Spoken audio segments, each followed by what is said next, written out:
Ja, das vorige Mal habe ich über innerliche Widerstände gesprochen, die man haben kann äh, gegen so etwas wie Anthroposophie, weil man dort nicht passiv bleiben kann. Wenn man Anthroposophie nehmen will als Sinngebung des Lebens, dann muss man doch zu lesen und zu studieren und zu meditieren anfangen. Und da gibt es einiges in der menschlichen Seele, was sich dagegen wendet. Das sind innere Gegenkräfte, die wir in uns tragen. Und ja, das wird der Mensch sich natürlich so einfach nicht bewusst. Aber das macht dieses Studium der Menschenweisheit nicht so attraktiv. Aber es gibt natürlich auch äußerliche Tatsachen, die dafür sorgen, dass die Anthroposophie nicht für Millionen Menschen direkt zugänglich ist. Und das hat damit zu tun, dass es inzwischen eine Institution geworden ist mit vielen Abteilungen. Und diese Institution und die Abteilungen, die sind in der Welt meistens wohl bekannt und tragen das Antlitz der Anthroposophie, so scheint es. Also wenn man zum Beispiel von einem Freund oder einer Freundin hören würde, schau doch mal die Anthroposophie an, ja, dann kommt unmittelbar eine ganze Kette von Meinungen und Urteilen in Gang, die damit zu tun haben, dass die Anthroposophie äußerlich ein bestimmtes Antlitz bekommen hat. Wir müssen uns vorstellen, Rudolf Steiner lebte Ende 18., 19. und Anfang 20. Jahrhundert. Und seine Tätigkeit war vor allem bis 1925. Und dann ist er gestorben und haben ja andere Menschen, Nachfolger, die haben das ganze Institut in Verwaltung genommen. Aber Rudolf Steiner war ein Eingeweihter und die Nachfolger waren das noch nicht. Und so kann es kommen, und das geht natürlich meistens so, dass dasjenige, was ursprünglich ausgestrahlt hat von der Anthroposophischen Gesellschaft, dass das sich verwandelt hat. Und nun ist es gar nicht meine Absicht, um das negativ zu beurteilen, denn es ist wahrscheinlich gar nicht anders möglich, als dass es so geht. Aber man muss wohl unter Augen sehen wollen, dass es so geht. Wenn der Impuls, der damals gegeben worden ist, durch Rudolf Steiner strömte und der Mensch, der das trug, ist nicht mehr auf Erden, ja, dann müssen die Nachfolger imstande sein, um den Geistimpuls zu erfassen und dann unverwandelt weiterzutragen. Aber das geht so nicht. Die Menschen haben ihre Eigenheit und die ist meistens viel stärker als der Geistimpuls und so ändert sich allmählich dasjenige, was ursprünglich da war, während es ursprünglich wahrscheinlich auch schon nicht ganz so war, wie es eigentlich hätte sein können. Das hat nun einmal mit unserer menschlichen Unvollkommenheit zu tun. Und so leben wir im 21. Jahrhundert in einer Situation, worin es also ein Institut der Allgemeine Anthroposophische Gesellschaft in Dornach gibt, mit Landesgesellschaften, die sind da. Dahin könnte man gehen, um die Anthroposophie kennenzulernen. Aber dann kommt man natürlich in Berührung mit demjenigen, was es geworden ist. Und ob man dann so leicht auch findet, was es ursprünglich bedeutete und was es als Geistimpuls eigentlich sagen will, das ist die Frage. Denn so wie wir so unglaublich viel Schwierigkeiten haben, wenn wir Menschen begegnen, um hinter das Antlitz zu schauen, wer das eigentlich ist, so ist das bei einer Institution schon gar eine fast unmögliche Aufgabe. Also man könnte glücklich sein, wenn die Anthroposophie in seinem Leben erscheint, ohne dass die Institutionen allzu stark da sind, dass man also unmittelbar zu demjenigen vorschreiten kann, was sie eigentlich zu sagen hat, bevor das Institutionelle Platz greift. Und ja, es ist natürlich eine bestimmte Menschengruppe, die sich dazu angezogen fühlt. Und das ist oft nicht so sehr der Inhalt, der dann anzieht, sondern das ist das ganze Institutionelle, was da ist. Und das führt dazu, dass es bestimmte Menschen sind, die sich da zu Hause fühlen.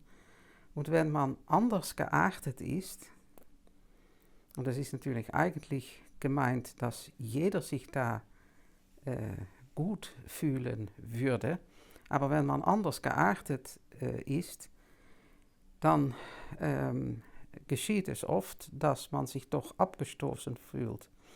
Entweder dadurch, dass man selbst keine Sympathie aufbringen kann, oder dass man fühlt, dass die Sympathie zu einem nicht strömt. Dass es sogar vielleicht einen Widerstand gibt, dass man anders ist und eigentlich nicht hineingehört. Ich weiß natürlich, dass das ideal gesehen so gar nicht gemeint ist, aber ich sage es nochmal, auf Erden nimmt alles seinen Weg, und wenn der Weg einmal ganz eingeschlissen ist, dann kommt man nicht mehr leicht raus. Also das ist ein Teil meiner eigenen Antwort auf die Frage, warum finden nicht Millionen Menschen die Anthroposophie? Es gibt natürlich inzwischen überall über die ganze Welt Waldorfschulen, Rudolf Steiner Schulen. Da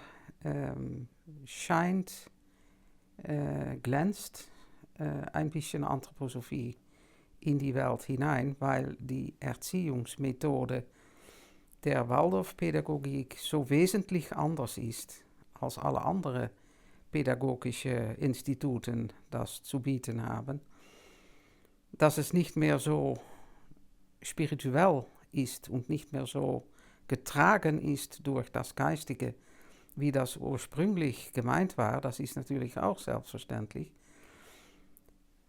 Also es gibt natürlich doch immer noch überall in der Welt Ausstrahlungen der Anthroposophie, da wo es Waldorfschulen gibt.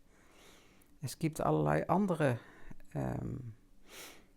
Initiativen, die man überall in der Welt finden kann.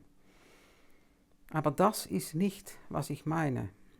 Wenn ich sage, warum finden nicht Millionen Menschen Zugang zur Anthroposophie, dann hat das damit zu tun, dass das wahre Antlitz der Anthroposophie durch alles Institutionelle hindurch nicht mehr sichtbar werden kann, und dass, wenn der Mensch den Sinn des Lebens sucht, was dann eine Zusammenfassung ist von viel mehr als nur Sinn natürlich, wenn ein Mensch das sucht, dann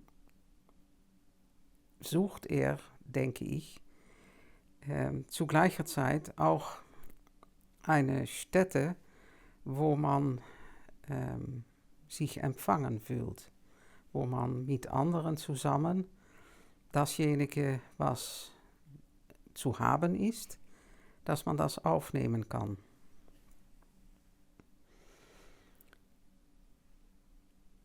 Das ist meiner Meinung nach bis jetzt nicht wirklich gelungen.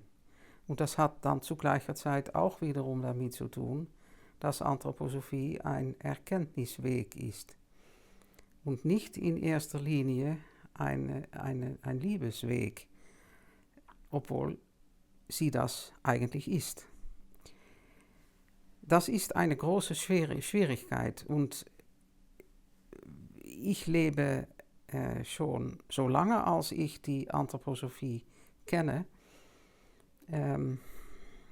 mit einem, ja, was soll ich sagen, einer Art von Leid, dass nicht dasjenige geschieht, was Rudolf Steiner selbst für möglich hielt, nämlich, dass über die ganze Welt, überall, es Menschen gibt, die die Anthroposophie suchen, dass sie auch finden.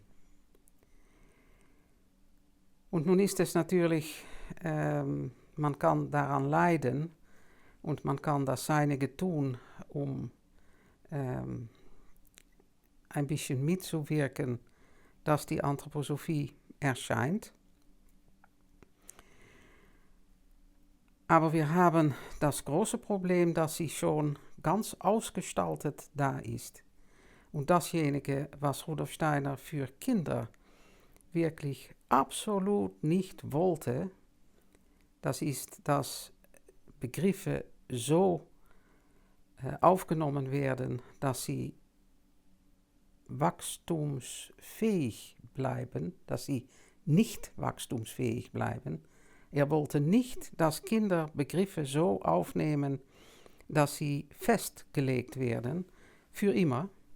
Er wollte das so, dass das so gemacht wird, dass man in seinem ganzen Leben die Begriffe so hat, dass sie sich weiten können, dass sie sich entwickeln können.